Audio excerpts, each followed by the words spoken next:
Good morning, my friends. This is the Grimflayer. Hope you're all doing really, really well.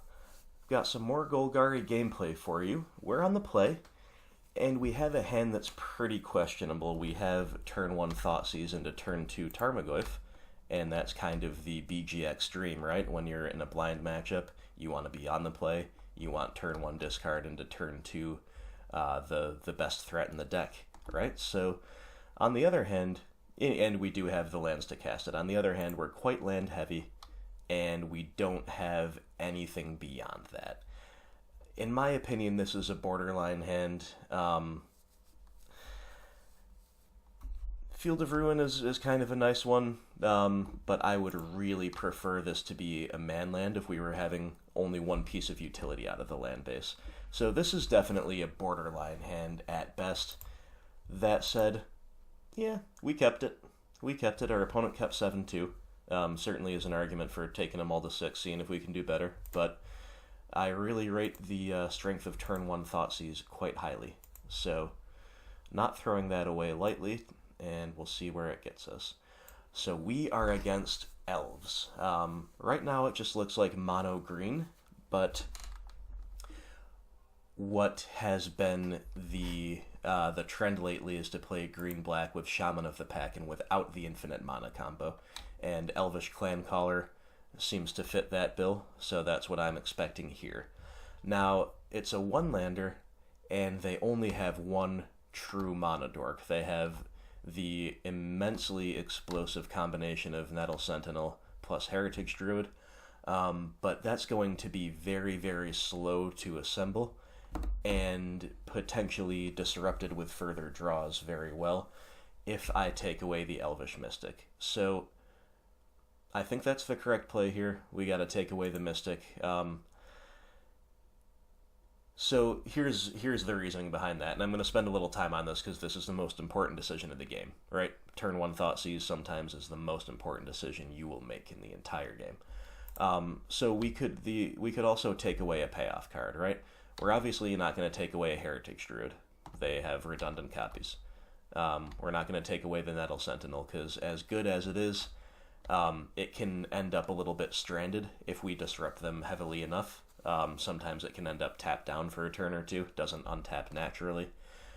So we could take one of the better payoff cards, but they play 4 copies of Elvish Clancaller, 4 copies of Elvish Archdruid, and between 2 and 4 copies of Azuri Renegade Leader. Plus they have 4 copies of Shaman of the Pack. So that is between 14 and 16 total in the deck, minus the 2 we already see here, of top decks they could have that reward them for having a wide board, like the big payoffs. Whereas they only have probably 7 other mana dorks in their deck. They might play... I've seen some lists play a copy or 2 of Elves of Deep Shadow, so they could have a few more, but taking the mana dork is the most surefire way to slow them down and to cripple their progression, and it gives them the least likely chance to top deck their way out of it. So that's the reasoning there. We're going to pass the turn. Opponent will play out their forest, and they will promptly top deck another Elvish Mystic. Isn't that sometimes just how it goes? Feels horrible. Now we are severely punished for our choice. Would have been bad either way, right? Even if we took the Azuri or the Clancaller, still would have ended up badly for us. Now they just have another mana dork to help them go off even further. But man, that was the right choice, and they just top decked the same thing we took. Oh well. So we're drawing another body that's at least decent. We really wanted to see disruption there, though, but we can't complain too much because we kept a spell light hand. Go ahead and play the Goyf, pass it. So right now the opponent is still bottlenecked. They can use a Mystic to play a Heritage Druid and a Forest to play a Nettle Sentinel, but they really need a second land here. They need exactly a second land off the top to really start comboing off. And they get it. Okay. Well, there is just nothing we can do here. They are just going to go completely ham. Nettle Sentinel gets to untap every time they cast a green spell, so he's like a repeatable non-summoning sick mono dork here. It's very, very good. So they get to go that wide, and then I promptly draw the Inquisition right on time, just as soon as they empty their hand. So game one, there is absolutely no chance we beat that board state that they developed on turn two. So a bit of a quick overrun game one. That's exactly what'll happen next turn. Azuri has an overrun activated ability, and we're just going to get wrecked. Even if they don't have exactly lethal next turn, we're just not beating this game one with no sweepers. There's no way. So here's a lesson against a deck like Elves. Like, game one, sometimes they just run you over like this. We did everything right, besides arguably the keep. The keep was borderline. I will agree with that, but we took the exact right card off our Thoughtseize. We played our threat out turn two, and we would have been able to go back to disrupting turn three and maybe been in a pretty okay place. We're set up for a turn four Tassiger. Still need to top deck some more interaction, but we might have been okay. But they drew the exact two cards that they needed, and in the exact right order. If they had drawn two Mystics, or two Monodorks in general, or two lands in a row, they would have been doing this on turn three, and we might have been able to stop it. But they got exactly what they needed, and hey, I don't want to sound salty about it. Like, we kept a sketchy hand, and this is what the Elf deck is designed to do. So I actually used to play a lot of Elves. I really like the deck. I think it's been underrated for a while, specifically the green-black version, which is always what I played.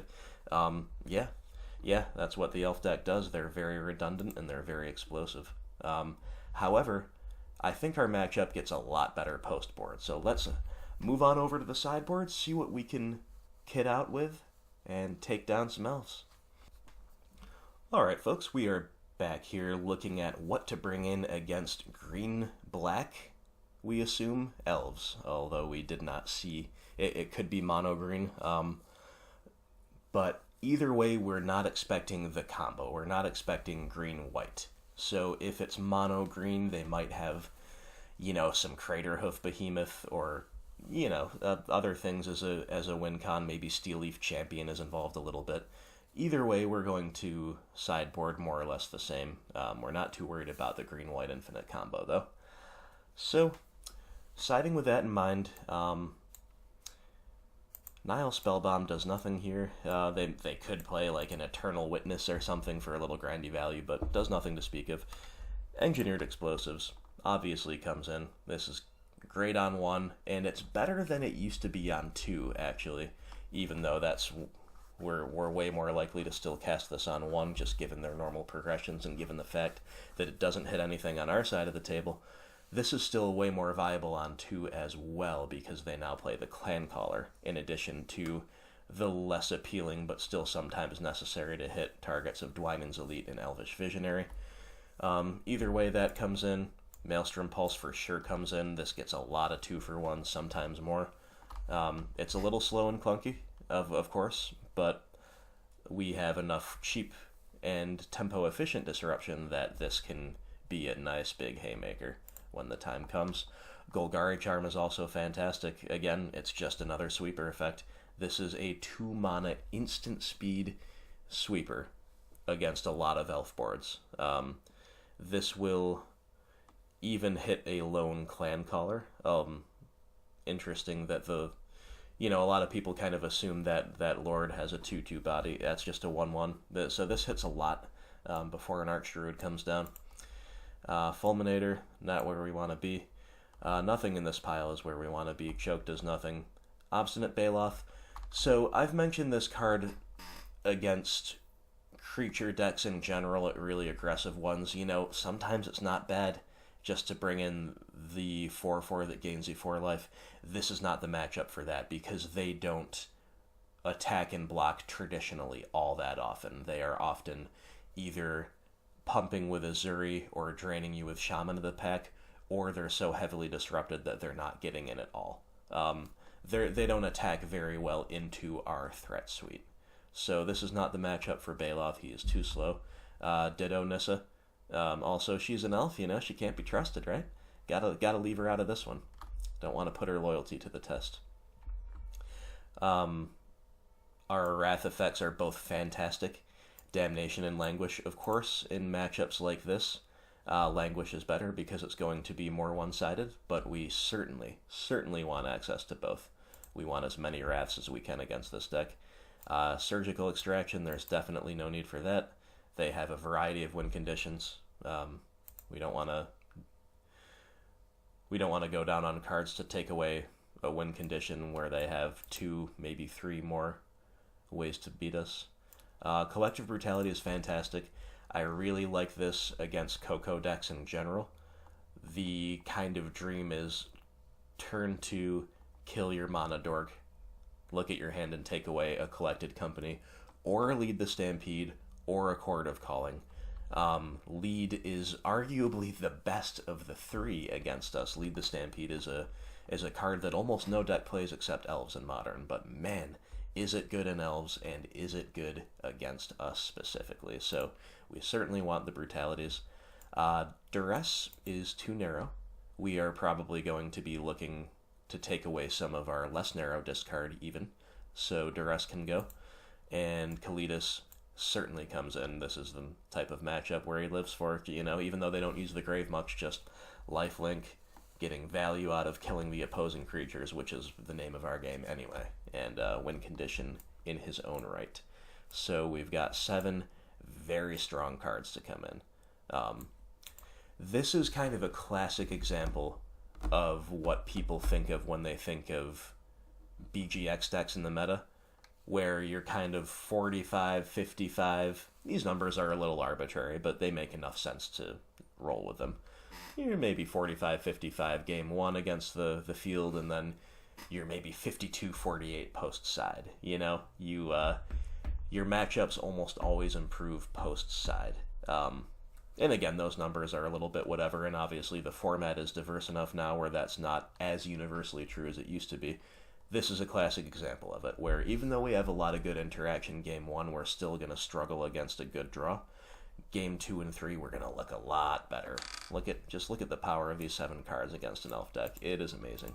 So, what comes out? Well, I think we need to trim away at the top end of the curve. We really want to be as fast and as lean in terms of our interaction as possible. Now, we're not going to end the game quickly, but we need to keep pace with them and then take over the game with our superior individual card quality in the mid to late game. So I'm going to shave a tracker. I think I might shave a Tasigur too. Might come back to that, but I don't mind going down on our total threat count by 1, because remember, we're bringing in a threat in the form of Kalidas, so I don't mind that. Lilliana of the Veil is an interesting one here. She is amazing if she is played after a flurry of interaction. Like if your opponent, if you're going fatal pushes and discard spells turns 1 and 2, and they just have 1 lonely elf left on the board and you get to edict it away, that's amazing. So I want some number of Lily, but again, she's kind of a little bit slow, a little bit clunky. She does nothing to speak of against a wide board. So we're going to take out maybe 2, maybe just 1, but we'll revisit this if we have more than 7 cuts total. Assassin's Trophy, nice, broad catch-all, I guess, but pretty much everything they're playing main deck, literally everything they're playing main deck is going to be hit by this Abrupt Decay. It's going to be hit by a Revolted Push. It's going to be hit by Pulse. So we can trim at least 1. Again, we just don't want to give them the basic necessarily. And then we're going to look at the discard. Now, discard is interesting in this matchup, right? Because as we saw game 1, a turn 1 discard spell can be completely backbreaking. If they didn't top deck the exact things they needed, they would have been crippled. They still would have played stuff out, but it would have been a lot slower, giving us time to get into the game. And then we have to consider Inquisition versus Thoughtseize. Obviously, Thoughtseize is sweet because it can hit the Collected Company. Inquisition is sweet because it doesn't hurt our life total, which is highly relevant. So I'm going to think about maybe taking out up to 2 of both. We still want access to some discard. We still have Brutality to spot check for the Coco, although this is primarily a kill spell. So I'm happy to go down to probably 2 effects. Everything else looks pretty good. So let's take a look at what comes back in. Well, I'm going to bring a Lilliana back in. She is still pretty decent in the matchup. We have the tools to make her a lot better game 2, because we have that flurry of really good interaction to make her a wonderful follow-up. And then here, this is kind of it's kind of whatever. You can do whatever you want here. Maybe bring back a Tassiger. Maybe bring back an Inquisition. I would probably lean toward one of the two. Let's say we're going to bring back an Inquisition here, just to make sure we don't get overrun by a nut draw again. So sideboard's going to look something like that. I think this is a pretty nice setup post-board against Elves. I like having a lot to bring in for matchups like this, and let's see how we do. Okay, my friends, we are back here for Game 2. We are on the draw, and we have a very similar hand to Game 1 in that we have 5 lands, and it's slow. In fact, it's even worse than our Game 1 hand because it has no interaction. Now that we know that what we're up against, even though this hand is functional and it has a good late game, there is no chance we can keep this. No chance. This is a snap maul against the Elf deck. Our opponent is deciding. We are pretty okay with this hand. It doesn't have a turn 1 play, which is a little disappointing because we have, we still have a fair amount of them post side, but Assassin's Trophy and Lilliana are both kind of on in the lower tier of our interaction relative to what we have total. Cards like Fatal Push, Golgari Charm, even Abrupt Decay, Maelstrom Pulse, that we want to see all those a little bit more. Engineered Explosives, but I mean, this will do. I don't think we can go to 5. We do have a threat that survives potentially our Languish, and Languish is probably what's going to make or break this game. I don't think we can maul a functional 6-card hand with a sweeper and with some other interaction, even though it's a little subpar. So our opponent also mauls to 6. That's really good news for us. It's just that much less likely they're going to run over the top of us. We cannot afford to keep that Scavenging Ooze on top. We need to draw interaction in land, so we do not want other threats. Excuse me, I said we were on the draw. I believe when we opened up this game, we are on the play, because we got wrecked Game 1. So Blooming Marsh and pass. We don't want to thin out our deck with the Catacombs quite yet. We need more lands. They open on Heritage Druid. Now, it's also worth noting that this bluffs Fatal Push really well, so it's possible maybe they have a hand with redundant Druids and only one Mana Dork, only one true Elvish Mystic or Lanny Elves. They could run out a less necessary piece on turn 1 and slow themselves down a little bit. You never know when those bluffs matter, but anyway, we draw Swamp. Okay, definitely an okay draw. We don't really care to grow the Goyf yet. It doesn't matter. We just want to, again, maximize our chances to keep hitting the cards we need. We get to play that out painlessly as well. So they go Elvish Visionary. Okay, Visionary, I have always been a fan of in Elves. I've always played her even when she was unpopular, at least as a 2-of. I love anything with draw cards stapled to it. Seems pretty good to me in Modern. She's some nice glue for that deck. Of course, anything like that that's attrition-y is very good against us. This is a little embarrassing because they get to attack into our Tarmogoyf with a Heritage Druid. And they don't even have a Rest in Peace or anything down, so that'll happen. Alright, we've hit our 4th land. We're feeling really good to draw those 2 lands off the top. We needed either land or interaction, and we are finding the land, so now we are firmly on the Languish plan, which means we get to run out this Lilliana, trade with a suboptimal piece. They drew off the Visionary, so that feels pretty bad. That said, they're still a critical mass deck, right? So still removing an elf is still good, even if they already got value out of it. We're going to keep the Goyf back as a blocker because we are hoping to force them to overextend into a Wrath. The worst thing they could do here, of course, is somehow empty their hand while being immune to Languish. Like emptying their hand with a complete nut progression while having enough mana to Azuri pump everybody out of Languish range. That doesn't seem likely. So we're in actually a really good spot here, because if they do manage to empty out their hand without the ability to pump out of Languish range, they're all dead. And if they don't, then that means they'll still have some cards in hand and we can start playing the Lilliana game. We can actually get some grindy value out of the Lily against Elves, which is certainly not always the case. So they play another Visionary. They are also doing well on the grindy axis.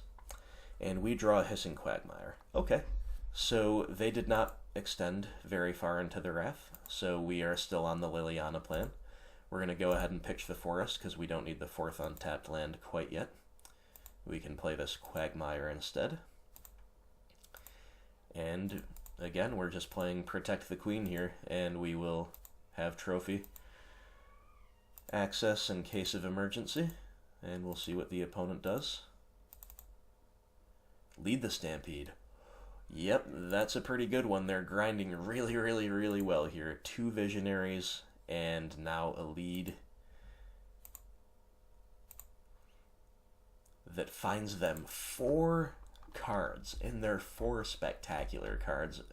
2 Archdruid, Shaman of the Pack, Dwynen's Elite.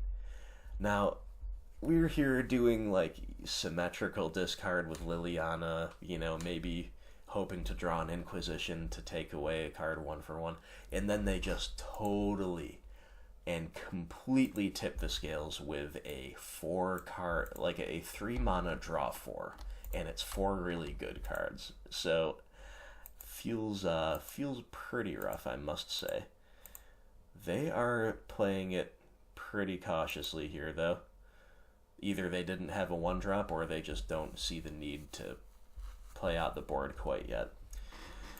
Alright, so our hand is good enough where we don't really want to keep +1ing the Lily, especially because we're never going to grind them out of cards. So we just have to play to the board now. We just have to take our trades where we can get them, and now it's cashing in our Lily for a Visionary. Doesn't feel very good, but this allows us at least to start getting aggressive with the Tarmogoyf, because there's no way they're going to want to take this block. Heritage Druid is what lets them dump out their hand. We get to play another Tarmogoyf out. That's a good one, and we still have Trophy in hand, and we are back to depending quite heavily on the Languish.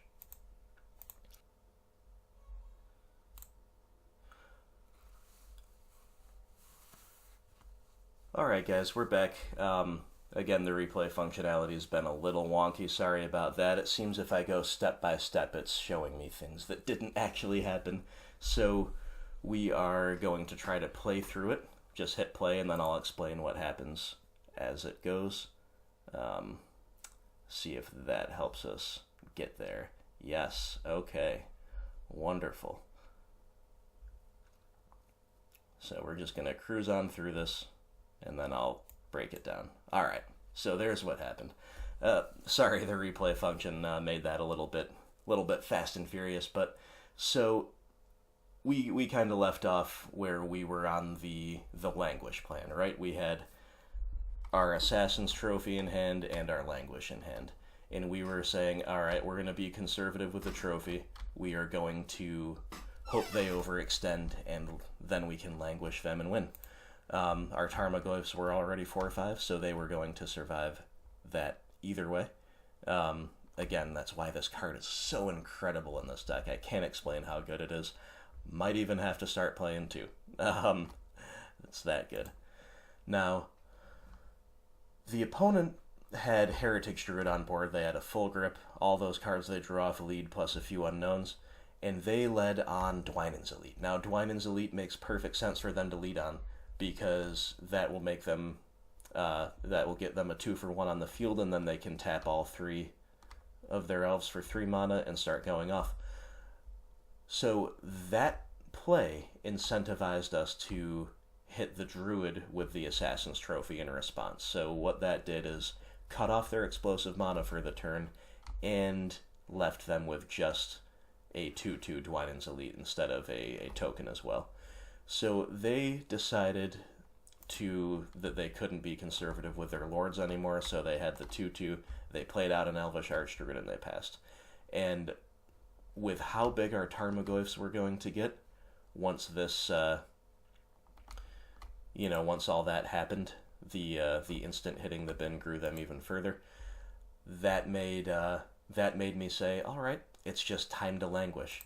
So we got in for 10 with the Tarmogoyfs, we put them down to 5, and then we 2-for-1 them with languish, which is not the biggest and best play, but the fact that we had also drawn Fatal Push for turn as a little bit of backup interaction, we have Hissing Quagmire as a threat, as well as our Goyfs, they would have to have another full nut draw in hand to beat us. They would have to probably have another Heritage Druid, another Dwynen's Elite. We do know that they had another Lord and a Shaman of the pack, so they had the payoff cards, but they would have needed the rebuilding, the rapid, this turn rebuilding tools, and they took their draw step and they did not have it. So, sorry that we had to speed through the latter stages of that game. Tried it a couple different times, and when we went step by step, the replay function just showed the opponent playing casting a Dwynen's Elite and then scooping, which is not what happened. So, anyway, Languish got us there. Some cagey play involving Lilliana in Assassin's Trophy, being patient, and again, just being proactive with the threat. The fact that we got to crack in for 4 early on, after we kind of cleared the way with the Lilliana, that made our clock suddenly really relevant. And Tarmogoyf, what can you say? 5/6 for 2 that survives a sweeper. Come on. Gotta love the Goyf. Let's go to game 3, see if we can do it when we're on the draw. Alright, everybody, we're back. Game 3, we are on the draw, and this is the best hand we've had yet, even though it doesn't have a real threat. Lilliana can in theory become a threat to take over the game, but more realistically, she's going to kill something, maybe get to tick up once, and then kill something again. So she's not really a threat per se, but she is potentially going to be very good when surrounded by all of this other interaction. We do also have a sort of threat in a manland, but we're going to need a better one to close out the game against Elves. More importantly than all that, we have the good old Languish. This is one of our best cards in the matchup, so let's hope that they don't explode too fast out of the gates. I would be a lot more confident that they cannot explode against us if we were on the play, but on the draw, they might have a chance to go under us, so let's find out. Llanowar Elves. Alright, we draw another land. We're going to need that. These tapped lands are a little bit awkward, but that's alright. Alright, so Thoughtseize, huh? So they kept the one-lander, which I think is fine. They don't want to really mulligan too heavily against us at all.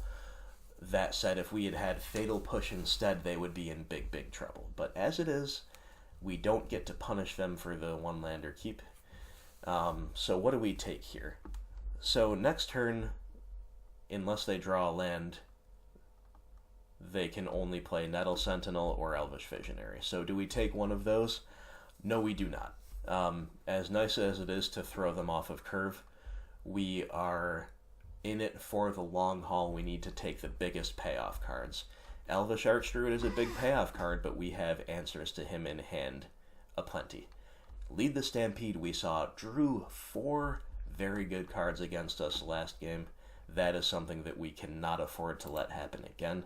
So that is the clear choice here. We're going to take away the lead, and we're going to pass it back.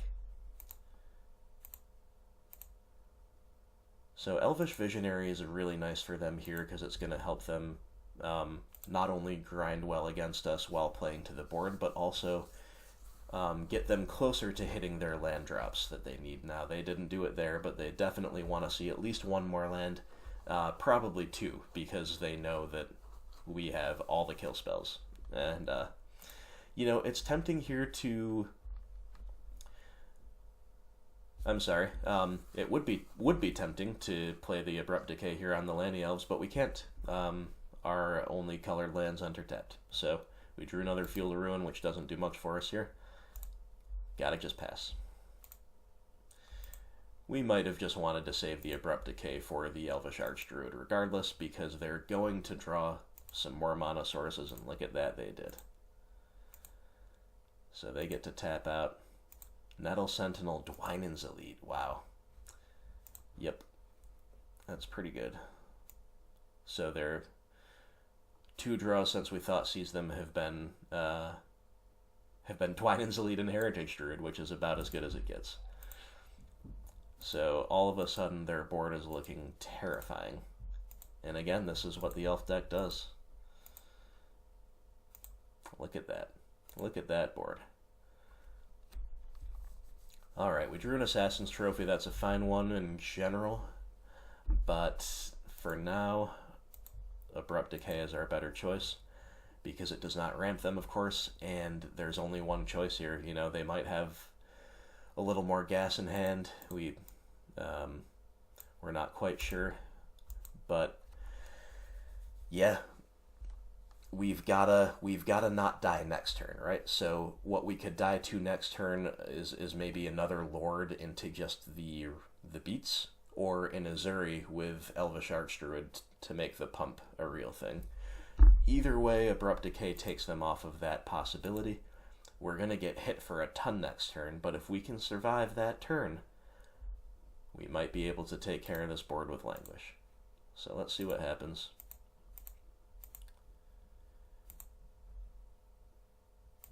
Opponent plays out another Visionary.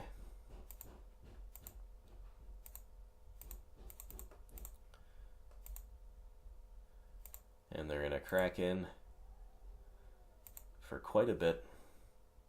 Puts us to 11. See, now I expected them to do that. They can play out the Visionary because that's a free play against a Wrath, right? They are still... It's still replacing itself with that card draw. So Visionary is also great against Wraths because it can pressure the board while not putting you at card disadvantage if you do indeed get Wrathed. But they're going to play more to the board. So they're going to get a Llanowar Elf down. They're going to untap the Nettle. And now they have 3 mana open for the Heritage Druid activation. So why would they do that? That doesn't let them quite cast Collected Company. That doesn't let them quite... it lets them chord for 0. That doesn't do anything unless there's some next level tech that I have no idea about. And yeah, otherwise they're just kind of playing out more into a Wrath without any value. So I am suspicious, as somebody who was a longtime BG Elves player, of... I'm struggling to remember the name. Heroic Intervention. That's it. Creatures you control get hexproof and indestructible until end of turn. 2 mana, green, instant. Now that's very good in general, but it does nothing against Languish. So if they're leaning on that, which, if that's the last card in their hand, then they sequenced completely correctly. But they are not saved from the Languish. Just yet another reason why Languish is quite spectacular. Can our opponent rebuild? They have an Elvish Clan Caller. Alright. They could still have that Heroic Intervention in hand. The Clan Caller could have been their draw for the turn. Here we get to really cleanly answer it with the Lilliana. Feels great. No point in spot checking them with Brutality. We don't care about that card anymore. We'll just use the Brutality as a kill spell. So the opponent will scoop it up. Maybe they have that now useless intervention in hand. Maybe they have some 3 drops they can't cast. Who knows? They see the writing on the wall. Kind of funny because we still didn't have a threat. But there's no way we're going to lose this game. We can Lily them out of the game if they couldn't make a play there. Like, we could even just take Lily up once, then leave her on 2. And then we have 3 kill spells in hand. We can start cracking in with the Quagmires. We're going to out-top deck them. There's no way we don't. So that was kind of a scary game 3 where we thought we had them at least somewhat under control, and then their Visionaries helped them draw the Druid Dwynen's Elite combo, and they just went off. But Abrupt Decay kept us alive for 1 turn by taking care of the Archie, and then Languish put the game away. And we had some supplementary help from our various 1-for-1s.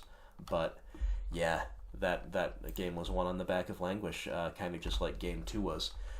That shows you how important sweeper effects are. Now, a second Languish is fine. Languish and Damnation is fine. You could even maybe play a 2-1 split favoring Languish. That's maybe a bit much, but still fine. I also, even though this matchup didn't show it, I am a true believer in the diversity of sweeper effects in this deck. We still had double Maelstrom Pulse, we had Golgari Charm, we had Engineered Explosives, we had a bunch of cards that even if they were faster than they were, could potentially have swept up the board, or at least a significant chunk of it, saving us from the Elvish overrun. So, that's what the Elf matchup looks like in my experience on having played both sides of this matchup a fair amount. The Elves are pretty notably favored game 1, but you can still get there with some well-placed disruption. You're probably going to need to take a key card T1 and have that cripple them, and then follow it up with multiple pieces of spot removal, which is harder game 1, of course, because we just don't have as much of it, but you can definitely get there.